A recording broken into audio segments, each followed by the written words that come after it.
There is no God. There was never one to begin with. Honestly, we've known this at least since the birth of sociology. And if that upsets you, good. That means we're finally getting honest. The idea of God is not some neutral, timeless proposition. It's a product of human imagination, with roots traceable to specific cultures, needs, and gaps in knowledge. To entertain the God concept as if it emerged from pure logic or dispassionate inquiry is to erase the very conditions that gave birth to it. An abstract God stripped of myth, story, ritual, and commandment is no longer the same idea. It's a rhetorical decoy. We don't take the possibility of Zeus seriously once we understand his mythological origins. So why treat the modern God of the gaps with any more reverence just because he wears philosophical perfume? I think it's time that we revisit the need to define God argument. Many skeptics fall into the trap of entertaining increasingly vague definitions of God as though the conversation must remain open-ended out of intellectual fairness. But I challenge the very legitimacy of this premise. The God concept is not untethered from human history. The idea of God doesn't exist in a vacuum. This is not just rhetorical, it's empirically demonstrable. Every known God concept has traceable sociocultural origins. The God idea emerges in response to survival needs, ignorance, social control, or cosmological awe. These ideas evolved with language, hierarchy, morality, and early science. God is not an original truth. It's a cultural adaptation, a byproduct of human speculation in pre-scientific context. So when someone presents an abstract God without cultural baggage, without intervention, without testable traits, they are not defending the concept as it actually evolved, but rather an intellectual reconstruction retrofitted for apologetic survival. Anytime the abstract God is mentioned, I immediately think of either a straw man or a red herring. Entertaining the idea that a coherent philosophical God exists when most people functionally believe in a socially meaningful God, personal, moral, interventionist, is a distraction. A philosophical God who does not intervene, interact, or otherwise introduce itself into the activities or affairs of humans should be definitively discarded from the conversation as long as it continues to mind its own business. I don't find reason to discuss the possibility of something that has no utility. Yeah, it may exist, but you'll never know, you'll never see it, you don't really need it, it doesn't really need you. At this point of abstraction, we could effectively be talking about anything or nothing at all. To me, that is a clear straw man. But let's look at the red herring aspect. When you look at what this claim is and call it out objectively, it's diverting from the collapse of traditional God claims by fleeing into vagueness. Well, maybe there's just something out there. This shift to an abstract God is not a continuation of the original claim. It's an evasion strategy, a rhetorical sleight of hand to avoid conceding that religious gods have failed. A thought experiment is not a revelation, and the plural of anecdote is not data. When defenders of God reduce the concept to mere possibility, we leave the realm of religion, community, morality, and lived experience and enter a world of unfalsifiable speculation, semantic gymnastics, and metaphysical wish-casting. At some point, we must hold the line and say, this isn't a serious academic pursuit anymore. It's a game of God-shaped shadows. Just as you wouldn't endlessly debate the existence of unicorns after showing they are mythological artifacts, we shouldn't indefinitely indulge the God concept when its origins are clearly anthropogenic. This is why I stand firm when I say there is no God.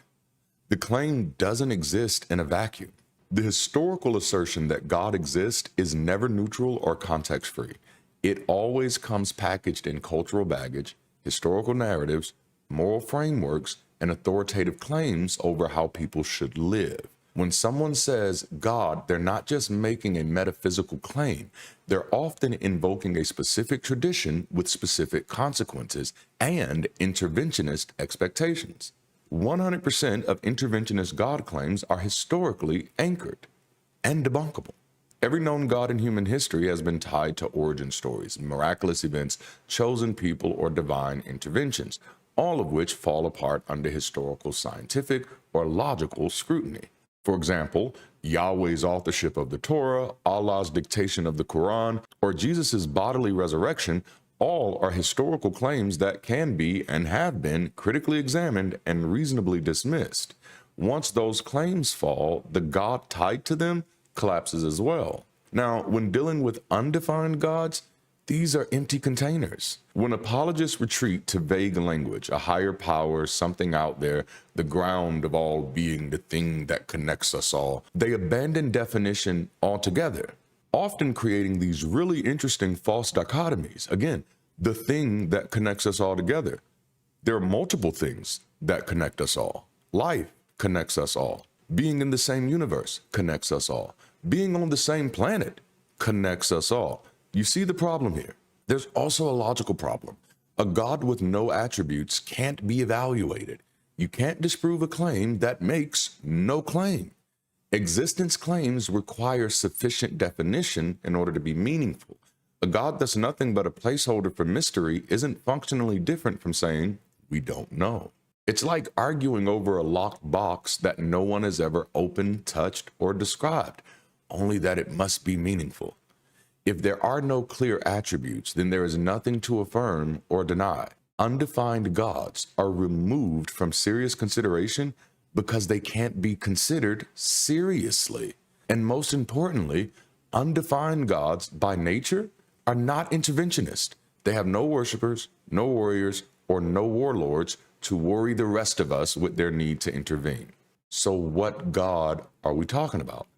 When people say you can't say there is no God, ask a God in what sense? A specific religious God? That's debunked history. A vague force? That's undefined and irrelevant. A possible future discovery? That's a scientific question, not a theological one. Bottom line, the word God has lost all coherent meaning. Until it's defined in testable terms, it's not a useful or defendable claim. I don't say there is no God lightly or for shock value. I say it because it's the most honest, most defensible position when we step back and examine the actual roots of the idea, not just the claim, but the entire scaffolding that keeps it standing in human society. See, the claim that a God exists doesn't exist in a vacuum. It never has. It's always tethered to specific historical, cultural, and political context. And in 100% of the cases where God has been defined, described, and worshiped, that God is attached to stories, claims about creation, intervention, morality, law, and revelation. These are not abstract philosophical musings. They are concrete claims about the nature of reality, many of which are easily debunked or exposed as myth once we apply history, anthropology, or basic critical thinking. Once those claims fall, the God falls with them, because the claim doesn't stand on its own. It's not just there is a God. It's there is this God who did these things and therefore deserves this kind of obedience, faith, or worship. And once the actions and attributes don't hold up, the figures lose all legitimacy. Now, some people, perhaps recognizing this collapse, try to move the goalpost. They say, well, sure, the gods of religion might be wrong, but maybe there's still something, a higher power, a force, an intelligence, something greater. The problem with that maybe is that it comes from want, not reason. We didn't have a reason to say, well, maybe there is something there. Now we just want something to be there. But at this point, we're not really talking about a God anymore. We're dealing with a box of question marks, vague speculation with no clear attributes, no testable claims, and no coherent definition. And that's where I draw a hard line. An undefined God has no attributes. No attributes means nothing to consider, nothing to test, nothing to weigh, therefore nothing to discuss. It becomes immune to critique, not because it's strong, but because it's empty. And that's not clever. That's evasive. It's a placeholder for ignorance dressed up as a possibility. If you can't describe it, then it's not a concept. It's fog. So even if, hypothetically, of course, something were to emerge that turns out to be responsible for our existence, something that meets the definitional threshold of creator, we'd still have to ask, is this a God? And that answer would be no, unless it also meets the burdens of the gods already on record, the ones that are supposed to be good, powerful, wise, involved, moral, caring, and worthy of devotion. But here's the thing. None of those definitions survive scrutiny. None of them align with what we know about the world. The idea of a being that is all good and all powerful in a world riddled with senseless suffering isn't just improbable, it's incoherent. The idea of all itself is an illusion. It's a projection of human desire for perfection, not a reflection of anything we actually observe in nature or experience. So if we say a God might exist, we have to ask, a God in what sense? Do we mean the God of Genesis who walked in gardens and drowned the world in a tantrum? That God falls apart under historical and moral analysis. Do we mean a God who communicates with prophets or written books? Then that God is competing in the arena of evidence and losing. Do we mean a vague force that calls the universe? That's not a God. It's a question we haven't answered yet. And here's the part that doesn't get said enough. The idea of God is not just untestable. It's traceable. We can trace it. We know exactly where it came from. Not from the heavens, but from human minds, from ancient people trying to make sense of the sun, the seasons, and the suffering. The earliest gods were explanations before we had science. They were tools for power, for social cohesion, for fear management. They were placeholders. And the evidence for that is overwhelming. So when someone trots out an abstract God, one without a name, a personality, or a people, they're not defending the concept as it actually evolved. They're offering an intellectual decoy, a reconstruction that ignores history, ignores anthropology, and ignores the very real fact that gods were never born in philosophy departments. They were born around campfires, in temples, in fear, in empire. And we owe it to ourselves to say that out loud, not just to disbelieve, but to disengage from the illusion that the God idea deserves our constant redefinition and reinterpretation. It doesn't. At some point, you stop debating whether unicorns exist in case they live at the bottom of the ocean. You accept that they're myths and you move on. The same should be true for God, not because we've ruled out every possibility in the universe, but because every actual version of God we've ever known has already failed. And what remains isn't clarity, it's residue. So no, I don't believe in God. And more than that, I firmly say there is no God, not because I think I know everything, but because I'm done pretending that the leftovers of ancient speculation are still worth the plate they're served on.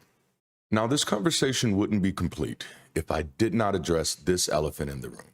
Many of you are watching this video right now saying, Darante, I hear you. But if that's true, why does God feel so real? Because we've made God feel real. The same way we've made Google feel omnipresent.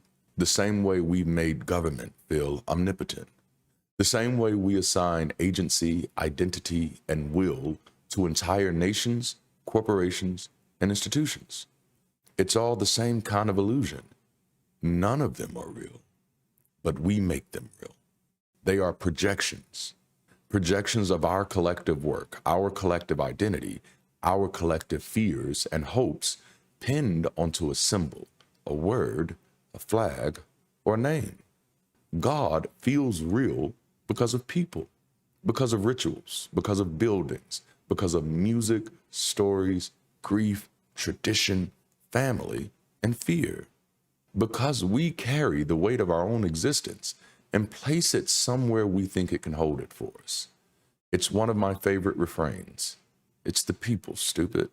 That's what gives the God idea its emotional gravity. Not its substance, but its community scaffolding. It doesn't feel real because it's true. It feels real because we made it real. And we've spent millennia reinforcing it with song and suffering and sermons and silence. So if you've ever felt the presence of God, what you felt was connection. What you felt was fear. What you felt was longing. What you felt was human. And what a tragedy it would be to misinterpret our own humanity as the fingerprint of something else. Thank you for joining me in another conversation. I originally published this video a year ago, but I still think it stands on its own merit. And since I'm traveling this week with my son for college, I thought that this would be a great one to bring back around for those of you who may have either missed it the first time or are new to the channel. Whether you've seen it before or this is your first time, I'd love to hear your thoughts below in the comments. Thank you for being such a great source of support and sharing your time with me today. And as always, until next time, keep rising.